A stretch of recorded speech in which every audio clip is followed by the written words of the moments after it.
Hi, everyone. It's Albert Flynn DeSilver here, and this is Waking Up in Daily Life, interviews with writers, artists, and spiritual teachers.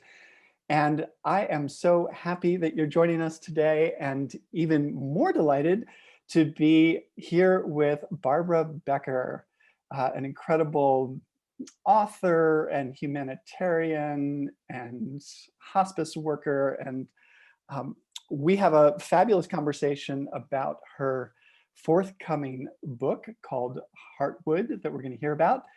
Why don't we just dive right in? Welcome, Barbara. I'm so happy to have you here on the show.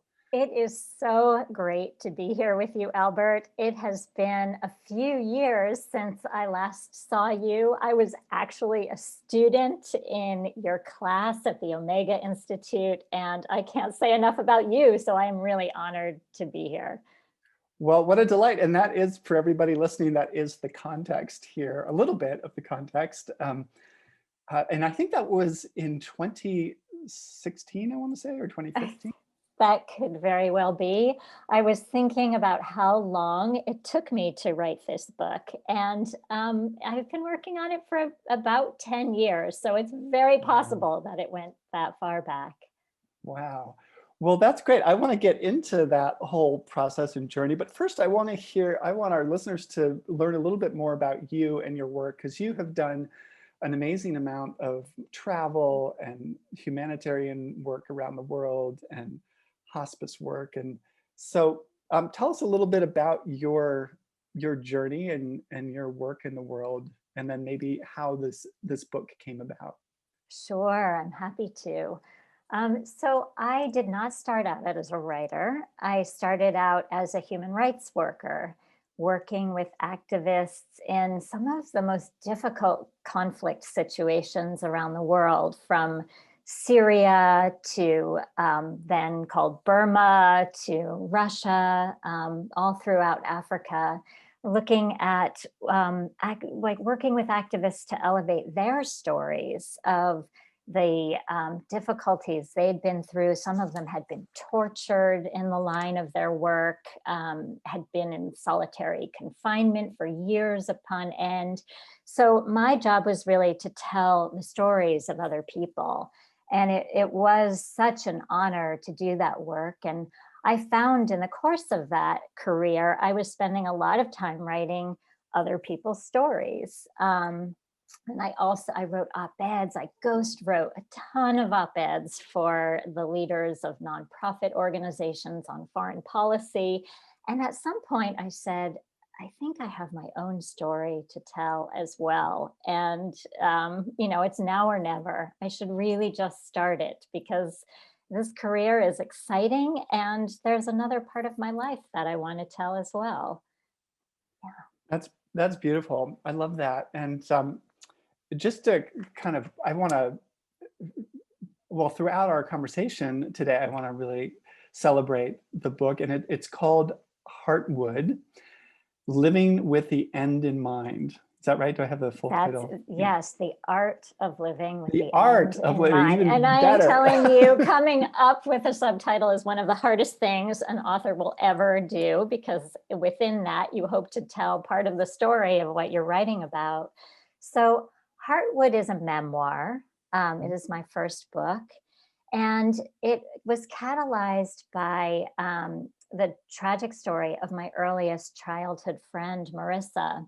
She was diagnosed with terminal breast cancer right around the time that she was due to be married to her childhood, well, not her childhood sweetheart, but her sweetheart who she met in college. And Marissa's life became like an example to me.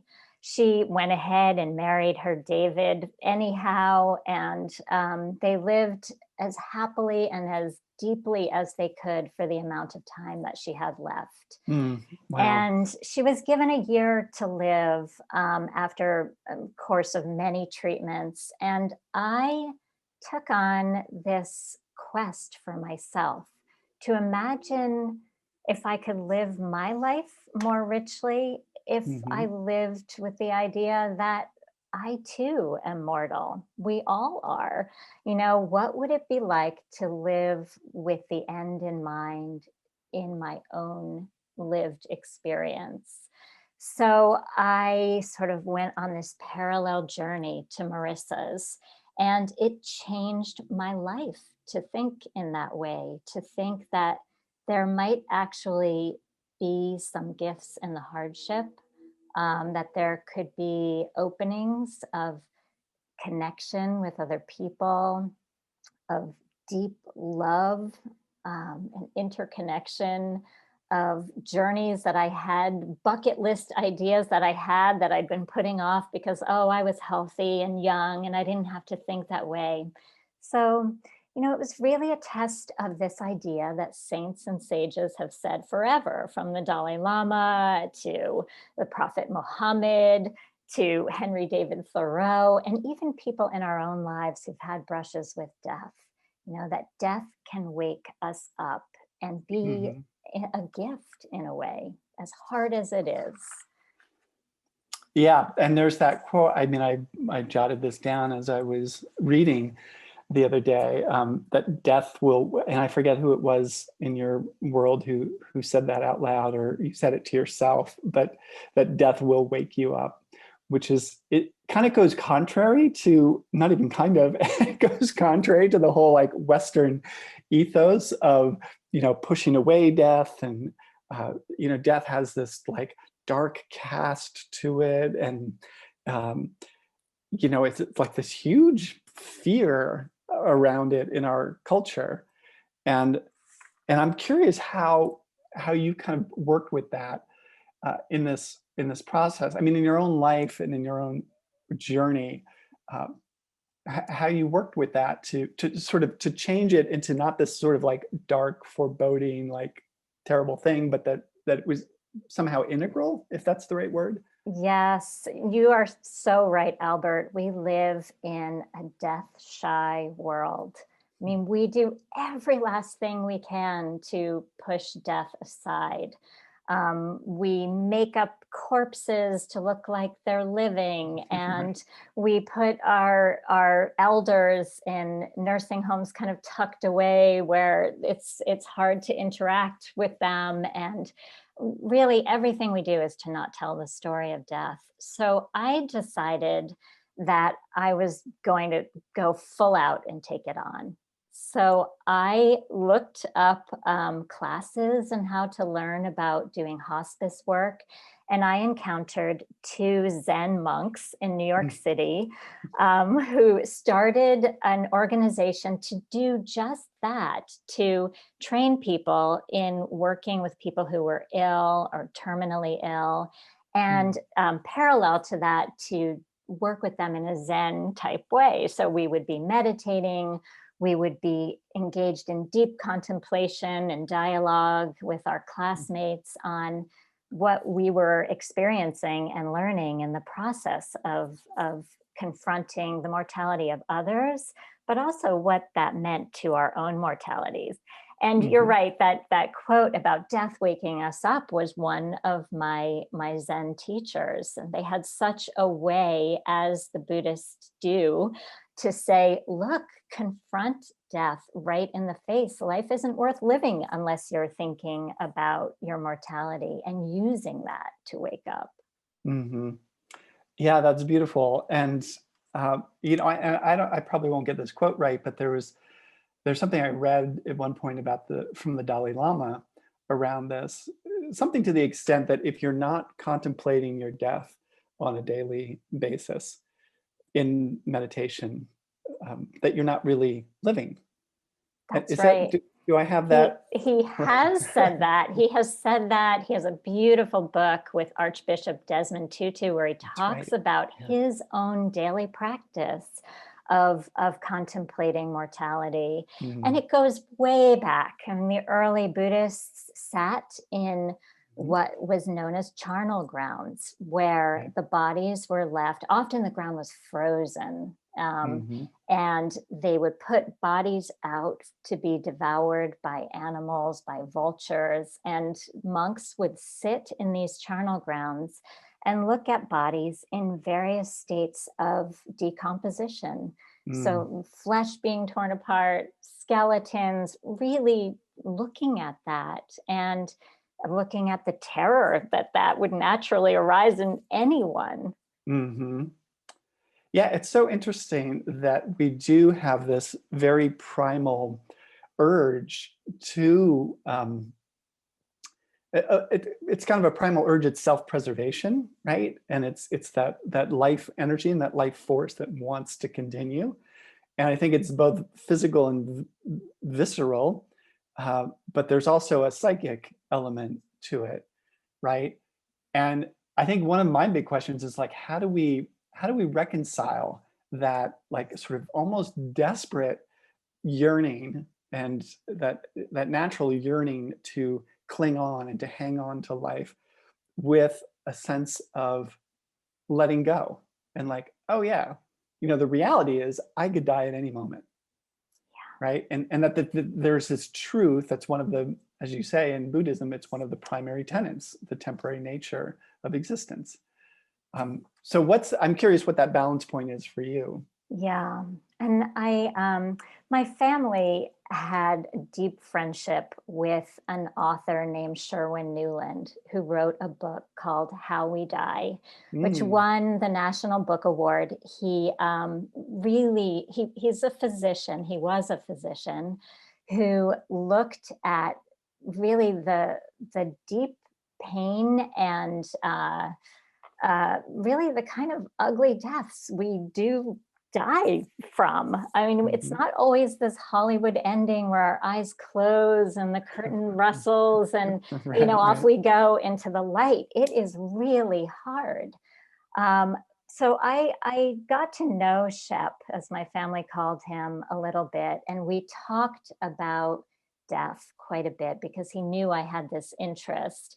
And he Mhm, said, you know, I've written this book, but what I've come to is the fact that it comes down to love and our relationships and having meaningful work and purpose in our lives. And that could mhm, look like raising our children or growing a garden, or, he as a physician, my father as a neurosurgeon, me doing human rights work, all your audience who are incredible artists, creative types. mhm, Um, that's how we begin to let go, by going more and more deeply into those exquisite questions of our own life. mhm. Beautiful. I love that. Well, and um, one of the things that struck me as I started reading your book was that right off the bat, it was almost like that death was presented, at least through your filter, as feminine in a way. And let me know if I'm sort of misinterpreting this in some way, but I quoted you saying, writing, she declared herself as your teacher or as my teacher. I forget exactly how you phrased it, but can you talk a little bit about that sort of feminine perspective around it? Yeah, that came to me as just a gut feeling. We've been shown these images of death as like a skeleton with a black cape and the scythe, and Right. it's like masculine. The finger points at you, and it's Yeah, like yeah. terrifying, and and it always felt wrong to me. Like Mhm, it somehow felt that if death were to be personified, what if death were either our friend or more like a mother, sort of wow. taking us back into her arms? What if it were like that? And it was just a thought that I had from the earliest age. And it probably came to be because of a story that I talk about in the book, related to a family mystery. I had found a photograph in my father's wallet, Oh, tucked good. I was gonna behind. ask you about the story, so I'm glad that Oh, this is perfect good. trajectory. Okay, good, good, good. We'll follow that then. So, my father had this old leather wallet, and he had left it on his dresser one day. And being the curious third grader, I opened it up, and I didn't think anybody was home. And I started poking around through it. And I found a photograph of my mother, who was a nurse, and she had her nursing cap on. And I could see something behind that photograph of her. And I kind of pried it out, and it was a picture of another woman, just Wow. absolutely beautiful and timeless. And I had no idea who she was. Hmm. And maybe fortunately for me, my mother came into the room right as I discovered this other photograph. And she told me that it was my father's first wife. Hmm. And over time, the details of this family story came out as sort of as it became age appropriate and appropriate to my curiosity to tell me more. I Hmm. learned that my father had been married. He had been married before to a woman from England who he met while he was studying there with Sherwin Newland. Hmm. And she was also a nurse. And shortly after their honeymoon, they had come back to the United States. And they went out one day on a motorboat with a colleague of my father's. And something happened. The boat was going too fast. She fell off. She was cut by the propeller, suffered a head injury, and died. Hmm. Um, she was also pregnant at the time. Wow. And this story came to define my life in such a deep way from that early age. And that might be where these ideas of death and femininity come from, because in many ways, Maureen, which was her name, became almost like a ghost in our house. I mean, just another person who actually had a presence that we couldn't see through the Hmm. stories, through the love letters between her and my father that he kept tucked away at the bottom of the closet that I would sneak in and read every time my parents went out. I mean, I really had this sense of this was a life that was very important and Hmm. should not be forgotten. And in fact, I knew that I wouldn't be alive myself if she hadn't died. So how do you deal with an existential dilemma like that as a child? And the only way that made sense to me was to just include her in a way as Hmm. part of our family. That is so amazing and so brilliant, and just I really want people to take that in who are listening, that this is a real paradigm shift that you're expressing through this memoir and through telling these stories. Um, because like you say, I love how you go back to that image of death being personified in this masculine black way with the scythe and it is a very masculine image that we see over and over again. And to re-present that, through your own experience, and to have it not only be like conceptual, but like a visceral thing that lives through stories in your direct experience. And I think that you say in the book you write about how, like, I mean, you just said it now, but like you wouldn't, like, somebody had to die in order for me to live. Like, Yeah.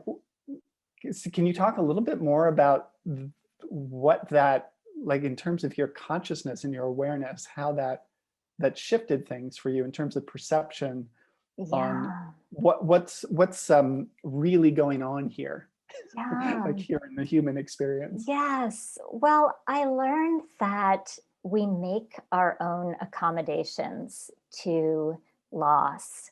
Mm. For my brothers, who were young and wanted to go to a summer camp where they would learn how to water ski, my father just put his fist on the table and said, "No child of mine will be near a motorboat." And just Mhm. like the pain in that, in wanting to protect his new family from what had happened to Maureen. But my brothers had to go on and live their lives and learn how to water ski. And, my mother who I sometimes think about this, like, how did she deal with this beautiful woman who was forever in her 20s, who Hmm. my father had never had an argument with because the relationship was too young and romantic and they didn't have to go through the hard stuff yet. Like, Right, how right. did she deal with it? And my mother found her own way. My mother was such a beautiful person that she actually herself paid every year for the cemetery to lay a wreath at Christmas time on Maureen's grave. So, I mean, that gets me still Wow, every time. It makes me almost want to tear totally. up of the beauty of my mother to take That on. says so much about your Yeah, mom. Wow. yeah, yeah. And for me, it just made me curious. I mean, Hmm. I found the name of the man who had been driving the motorboat that day, and I know who he is. I know where he lives, Hmm. and I don't feel malicious about that at all. I'm just curious about him. I Yeah. don't have the guts to call him up, but I really I want to know how his life has been affected by Mhm. this. And I really hope I mean, can you even imagine the guilt Mm. of that kind of accident being at your own hands? So I really hope he has had a deep and meaningful life and that he has found joy with his own family. Wow. Wow. So beautiful. And just to kind of come back to the book and just so people can get a little bit of a sense, that's one of the stories. There are, I forget how many stories are there? There They're are like about 20, 20, and there 20. are many Yeah. stories within stories too. Right. But they're all named, like in the chapters, they're all named by people, some specific people, some anonymous. You're there. Your father is there. Um, there's some very close friends. I think it's a really beautiful way, just an elegant, simple way of kind of structuring Mm. this story as a memoir. You know, we usually think of a memoir as in a similar way as a novel, you know, where you kind of go through and you start at a certain point in time and you move through towards this other point in time. Mm. But in your case, can you talk just, why don't you talk a little bit about Sure. the structure of That this? actually ties into the title itself, Heartwood. And I know you live out amongst the beautiful old redwood trees in California, and you've They're right there. probably right out your window. I'm looking at the concrete of New York out here, but I love those trees. And I when love those buildings in New York. Good. We will swap at some point. Sure.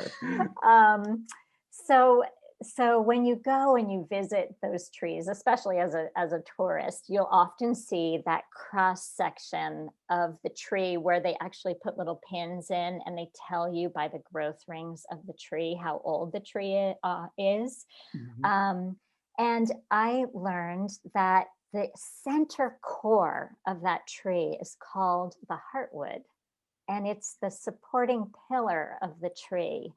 And around this heartwood, which is actually dead, it's completely inert. It no longer carries the nutrients and water up and down the Yeah. tree. Its sole purpose is to create support and structure for the growth rings around it.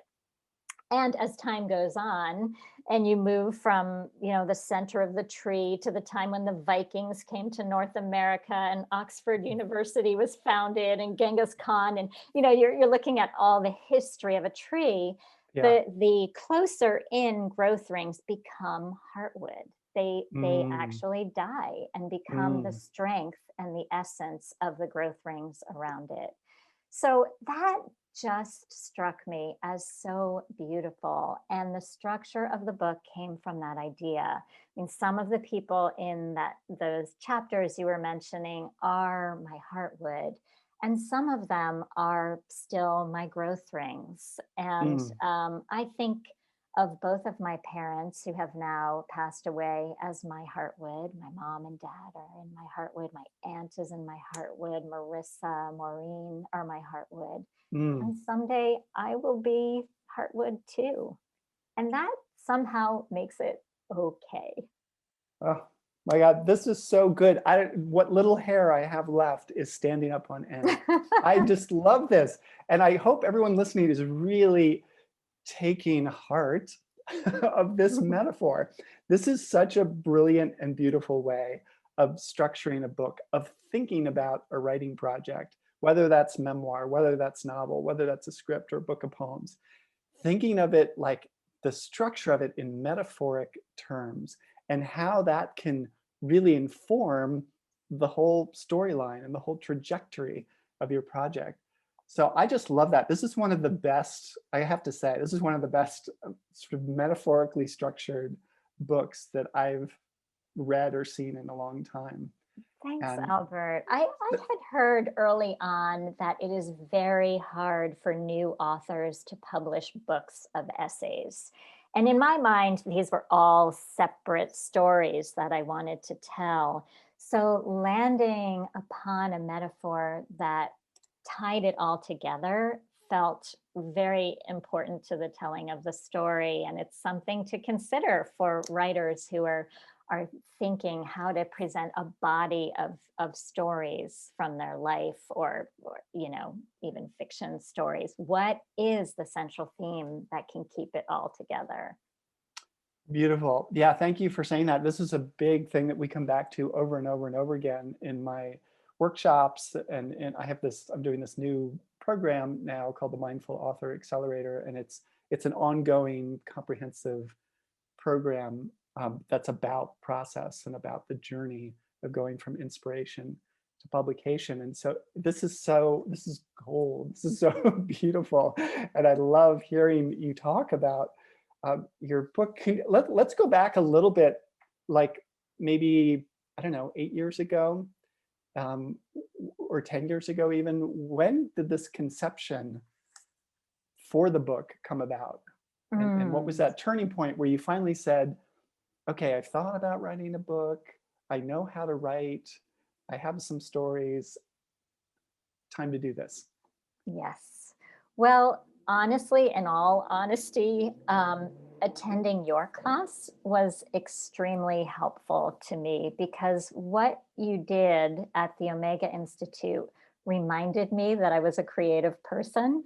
No, I wasn't just stuck on laws and policies, but that, you know, I vividly remember exercises that you taught us. You sent us off to, I think it's called the Ram Dass Library, and you said, go to the second floor, find the first book on the left, you know, on the first shelf you encounter, open to page 103, and use that second line to write a poem. And I was like, oh my gosh.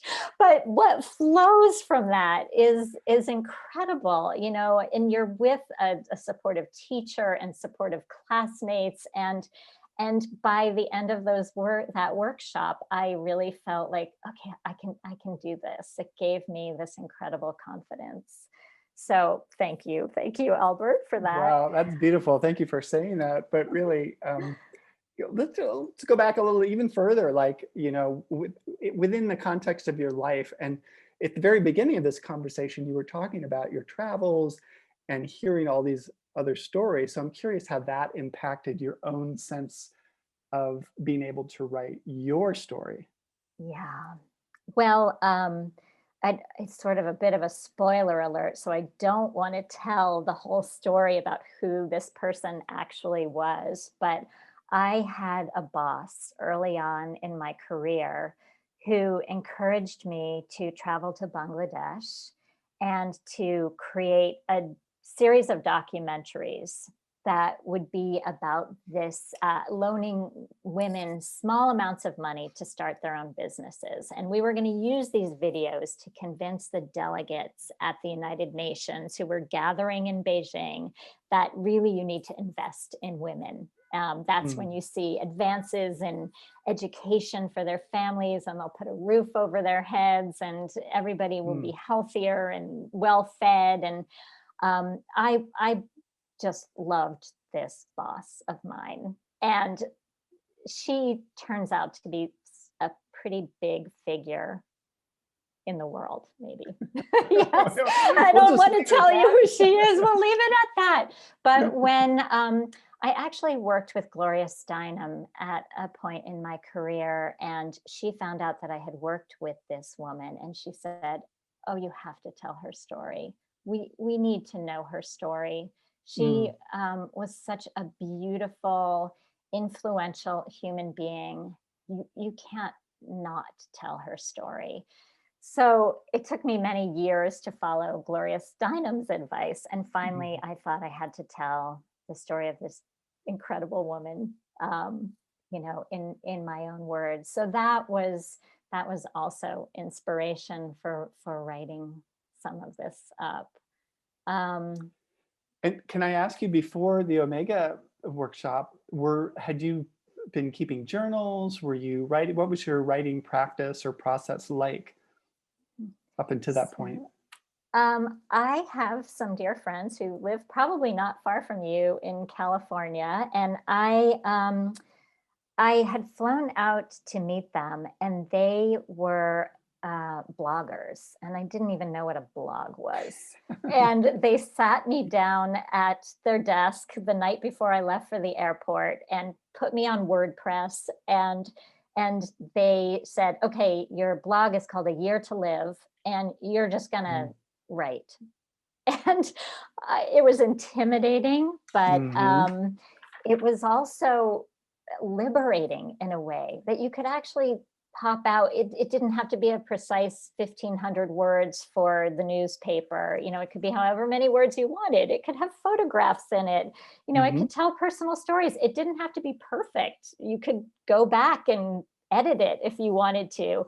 I mean, I found the platform of blogging to be so incredibly liberating. So that was a big piece of it. And then the story that kind of launched the book was that on the anniversary of Marissa's death, I wanted to honor her by telling her story, and to really tell her amazing husband, David, and her parents, who were my family's closest friends, and her brother and sister-in-law. I just wanted to say, your life mattered. I still think about you all the time. And so I wrote a piece, and I wanted it published before her birthday.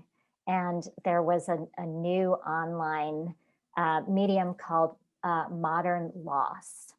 And I thought, okay, I will put it there. And the editors wrote to me and said, "Great, we'd love to put it up." And I was just so glad that Marissa's family was going to see this piece. And what happened, and I hadn't been expecting, was that an editor in New York called me within like an hour of that piece going up and said, "What else are you working on? Have you ever considered writing about this, like a book?"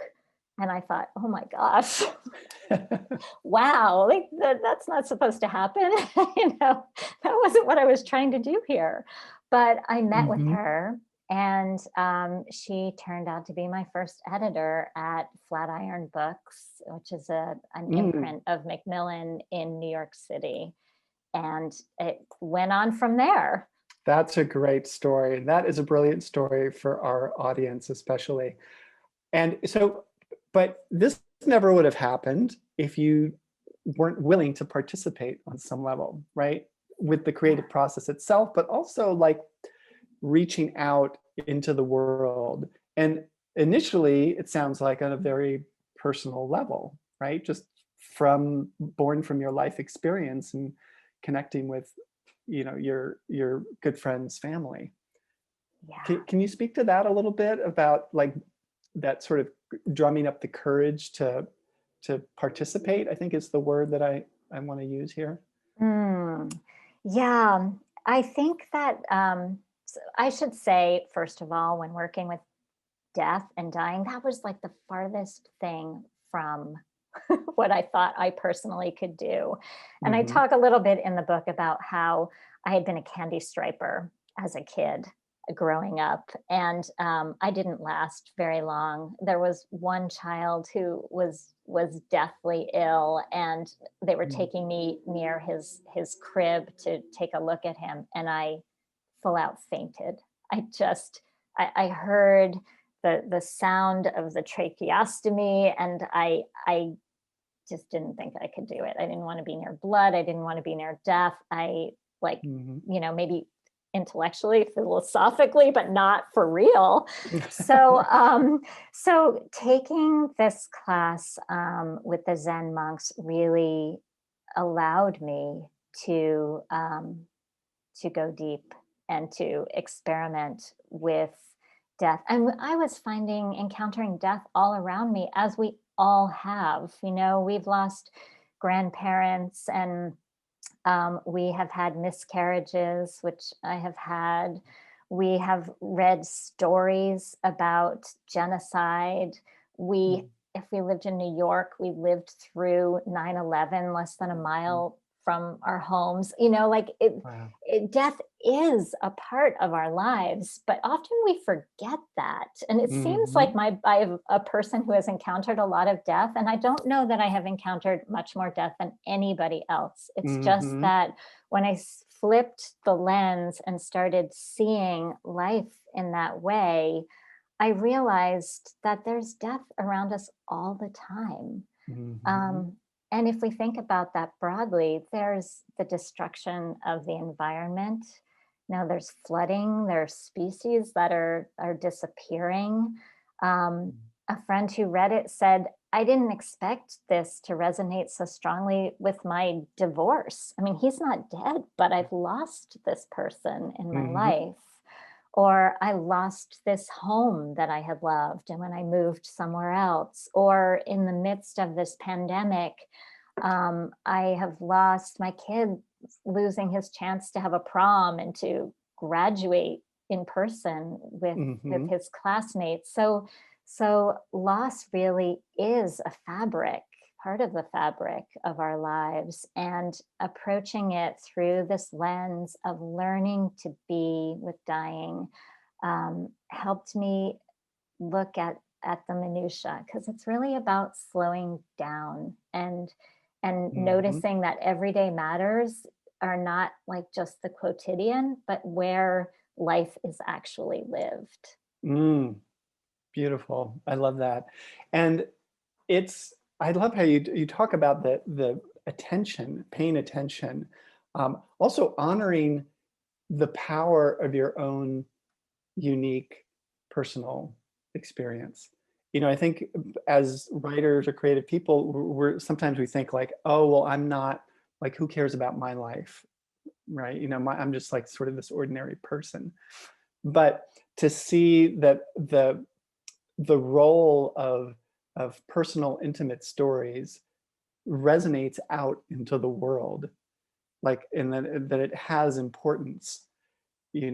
I think that's an important leap for people to make, for those of us who are thinking about, oh, I do want to write a book, but there's the voice that keeps coming up that's saying, who cares about, my story in my life? I'm just another blah, blah, blah. What would you say to them? Oh my goodness. You know what? I actually had this conversation with a friend yesterday. She wondered if her story was worthy.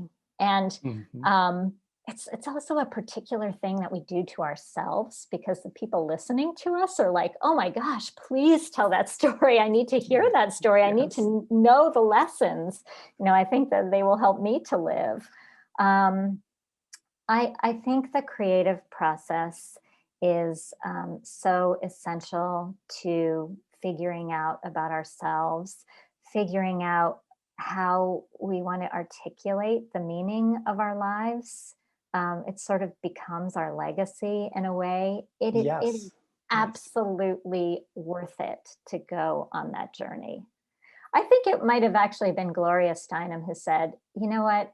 I really hate writing, but I love having written. And Such a oh great my quote. gosh, Wait, let's put some like bright stars around that. yeah, I really hate writing, writing, but I love having having written, written. Yeah, that's delicious.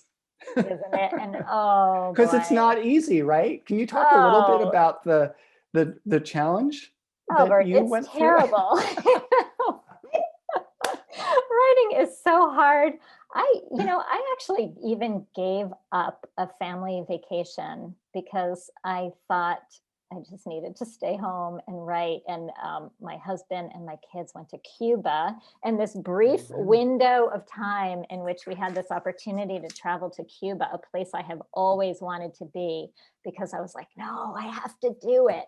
No, and I think I wrote all of 5 pages while they were gone, like, so you just regrets and tearing out one's hair. And, there are so many times as a writer where you just wonder, what on earth am I doing? But this book to me felt like a sacred act. I want Mm, to really give voice to these lives that have impacted me. So I came up with a few things that really helped me. And one of them was, I have a little candle beside my desk. And before I would even start writing for the day, I would set an intention. I remember that person. I kind of ask them for permission for me to tell their story, and to like almost invite them into the space. yes. And I'd light that candle, and it changed everything. It changed the energy so much, from the I've got to do this to, wow, I have this opportunity to live with you again in these moments. Brilliant. Beautiful. I'm trying to remember if we did, I do this ancestor exercise, usually on my retreats. And I I can't remember don't if we remember that, did but that that. is very much aligned with that idea. Yeah, no, that's very powerful what you describe, because I talk about this also in my book about writing, in that we do want to call in the muses. We do want to set up an altar. We do want to have photographs of our muses and those inspirational writers and poets and dancers and artists who came before us. And I know you can't really see him back there, but Walt Whitman is there on my bookshelf, and Robinson Jeffers, and Virginia Woolf, and Mary Yeah. Oliver. I like to sprinkle these people about and imagine them cheering me on. Oh my goodness. Okay, show and tell. I don't know if this will be backwards, but this is Henry No, David no, perfect. Thoreau's Walden.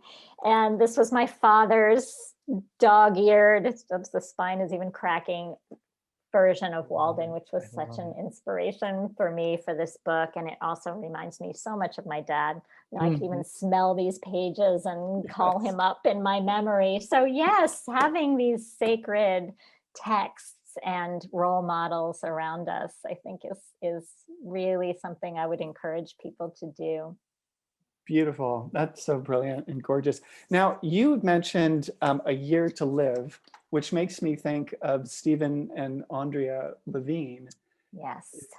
I mean, this is obviously work that you're familiar with. And now, did you go through that process of a year to live, and imagining that? And were you writing at that time? I'm just curious, like, what else that brought up for you Mm. in terms of So like, well, go ahead. yeah. The Year to Live is a beautiful book by Stephen Levine. And one of my Zen teachers, it's actually how I met him. He was leading a course called 9 Months to Live or something like that, based Mhm. on Stephen's book. And we each month would take on one of the exercises in the book. And that really, it was almost like writing prompts for me to work through that book and to explore ideas that I hadn't necessarily thought Can I of. pause you there for a second? You Yeah. said it's almost like writing prompts. Did you actually use some of the work I as? did. I did. So Beautiful. he has a chapter I remember, and this is so long ago, but I think it's called Dying from the Common Cold. And what we do when we're sick is we go take our ibuprofen and we, you know, try to have our soup and go to sleep immediately and try not to think about it too much, pull the covers over our heads. But what Mhm. if we almost used being sick as a practice and looking at our mortality? Mhm. Like, this body has the tendency to not always do what I want it to do, and it points in some way to the fact that we are impermanent. We are not here forever. So he Mhm. took little ideas like that and turned them into almost practices that we could learn from Yeah, that's beautiful. And also to write into. and Yeah, to I mean, write into. Yeah. well, I'm go hoping to ahead. write a series of prompts for Heartwood to help other people contemplate death in a more deep way. And I'm going to put them up on my website and encourage people who are interested to really think about their own lives in that way. Mhm. It's great because that also, it really sort of ups the ante, in terms of living, right? There's that sort of pressure, like, what would you do with a year to live? How would you show up in your Yeah. relationships? Where would you go? What would you do? How, how would you create your legacy? Yes. And people often don't like, we think that we will have regrets on what we did that was all wrong in our lives, but they've done these studies and people actually regret what they didn't do. Hmm. So, I mean, I don't love the idea of a bucket list because sometimes Right, it, right, it right. seems superficial. Yeah, But yeah, what about a spiritual bucket list? Like, what that's right. really, if you're going to die, like, what do you not want to miss out on? Did you really want to go sit on a long retreat or visit Jerusalem or Mecca or wherever has meaning to you? Like, did you want a Hmm. pilgrimage? Did you want to have this one more conversation with one of your loved ones? So that, like, a deeper bucket list, the anti Hmm. bucket list Right. Yeah, is yeah, yeah. yeah. I love that. I love that. It strikes me that animals have a very different relationship to death than we do. And, in thinking about animals, for some reason, I was also I was also thinking about the work of Esther Hicks. Do you know Esther No, Hicks? no, maybe The by the work of title. the work of Abraham. She's one of these channeling people, Uh-huh. and so she channels an entity Mm, that she calls Abraham. mm, And so it's almost like sort of divine energy or creative energy or just sort of the great mystery. It sort of flows through and speaks through her. And one of the things that she talks about through Abraham is like that humans are so like they're so like obsessed with death. And it's yeah. like, and she just has these things where she'll say in her workshop, she'll just be like, oh my God, will you just get over this death problem and this fear of death and this obsession with terror around death, and you're going to croak when you have to croak. And she just has this very casual um, conversational attitude about it. And um, and it's just so interesting, to kind of take in that perspective and to think about, like, what does that mean, like, and how can we work with that. And the reason I Mm, brought up animals was because sometimes she talks about how animals don't have this thing that we do. It's just like, they're living and they're alive and they're like do, do, do, do, do, do, they're in the moment, and then they're gone, and it's not like there's no separation, I guess, is what she says. yeah. And I'm just curious, if you how you think of this in terms of, like, when you see the bigger problems of the world, Mm, how much of this comes down to people's fear of death mm. in your Yeah, mind? such a good question. My niece and nephew are growing up in the house where my grandparents lived, which is next to a sheep farm. Hmm. And I think those two kids are pretty extraordinary because they have been around animals being birthed. They've helped to birth the sheep and others. And they have also been around the deaths from the Mhm. youngest of ages. And they can see that cycle in ways that other kids that I've noticed just kind of can't, or they don't even want to go there. Like they have Mhm. it is like it almost is like a Thoreau kind of existence for them. They really learn so much from nature and from the animals. um, I think about this in the international context all the time. When I was living in Bangladesh, I lived near a mosque, and there was a woman whose family brought her on a wooden cart, like an ox cart, and would leave her outside the mosque during the day. And her young son was kind of staying underneath in the shade, asking for money for their family. Um, I mean, it was such Mm. a hard and such a poor life. And the kid was Mm. seeing his mother die. She was dying in the sun. Mm. In some ways, we are so lucky with the treatments that we get. um, you know, a lot of eh, like death with palliative care medicine does not have to be as painful and as horrible as deaths of old or deaths in Mhm. other places. And how can we let go a little, knowing that it might not have to be the pain that we think it's going to be? Mhm.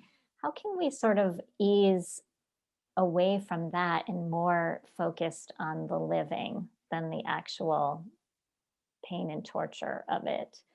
Mhm. A friend of mine from seminary, when her father was quite ill, she went to India to be with him again at the end of his life. And she had to bring the food and the bedding um, to the hospital because they didn't even provide that. So I think we can get all wrapped up in questions of technicalities about death, but really there is some gratitude in what we are able to have around end of life in this country. Mhm. Yeah. Yeah. Wow. Well, we're getting sort of down to the hour here, but I want to talk, just want to end a little bit of, for our writers and our people who are thinking about writing memoir and creating. How can you tell us a little bit about your process these days? Like, how are you integrating um, your sort of new sense of life and living into your creativity? Like, how does it nourish your creativity, and what does your daily writing practice look like? Mm. So I think place is very important Hmm. when it comes to this. Just in terms of my life, and especially a life during the pandemic, my entire family is back home and we're all living in a New York City apartment, which are never Mhm. big. And, I don't even have a door to close most times because I'm the one who's relegated to the kitchen and the couch where everybody comes for their snacks. So it's really challenging Mhm. to I think about Virginia Woolf in a room of one's own. Like it's my fantasy all the time to have a door to be able to close. But sometimes we just don't have these things. Mhm. So I do a lot of writing with a timer, and I will set a timer for 25 minutes and just go. And if somebody comes in and is cooking something on the stove, and that has to be part of my writing, I just won't stop until that timer goes off. And it's Mhm. one way to keep myself focused. Um, I had to come up with a social media rule for myself because I found myself doom scrolling, where you just kind of go through the list of horrible things that Right. are happening in the world and talk about things you don't want to have wasted your time on, Yep. if we don't have a lot of time. So the first thing I find on social media that is inspiring or useful to me that maybe I could even use as a writing prompt, Like that's it for the day, no more. And so I Beautiful. will I love turn that. those off. Yeah. And I think people are posting inspirational quotes and beautiful things all the time. And it's so you don't really waste that much time when you have a rule like that for yourself. Um, but also friendship.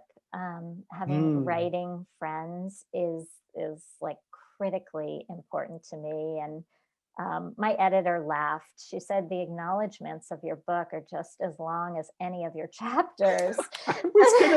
I was gonna speak to that. I loved reading that. It was so great. I really like I am so indebted to so many wonderful people that it really it helped me see that the people who have encouraged me and I have encouraged, those people that you let your hair down with in the writing group who know every last horrible thing you've ever written and are still okay with you. Like that's having that kind of support is really important. No, I talk about this all the time, that it takes a village, and you're speaking to this beautifully. This Mm, and just the acknowledgement. So I encourage people, when the book comes out in May, is it? May 2021. Read the acknowledgments. It's going to be a fantastic part of the book. No, you must start at the beginning and go through the entirety of this brilliant and lovely book, Heartwood, The Art of Living with the End in Mind. Such a beautiful title, such an incredible metaphor. And um, I am just so delighted and happy that you are living and are part of my life and an inspiration. So I want to thank you so much for being willing to um, join us in this conversation and share your experience and wisdom with our community. Albert, thank you so much for your continued enthusiasm and just generosity for me and for all of the amazing people who get to study with you. I really thank you. Well, it's a total delight, and we should maybe even have a part two to our conversation, because I feel like we just barely scratched the surface. And the book isn't out for another 6 months, so it'll be interesting to hear more about your journey, maybe even sort of the nitty gritty on that process of bringing a book into the world and birthing it in the world. Um, but I absolutely just love this conversation. I feel it's so rich for myself and for our community. So I want to thank you for your time and your presence and your amazing book. Thank And you, Albert, and to all of your listeners, go write. I want to hear your yes, story. yeah, and everybody, if you enjoyed this conversation, feel free to subscribe down below if you're here on the YouTube channel. We really appreciate your engagement and support, and let people know about our various interviews and conversations. Till next time, everyone, live well, love well, and write well.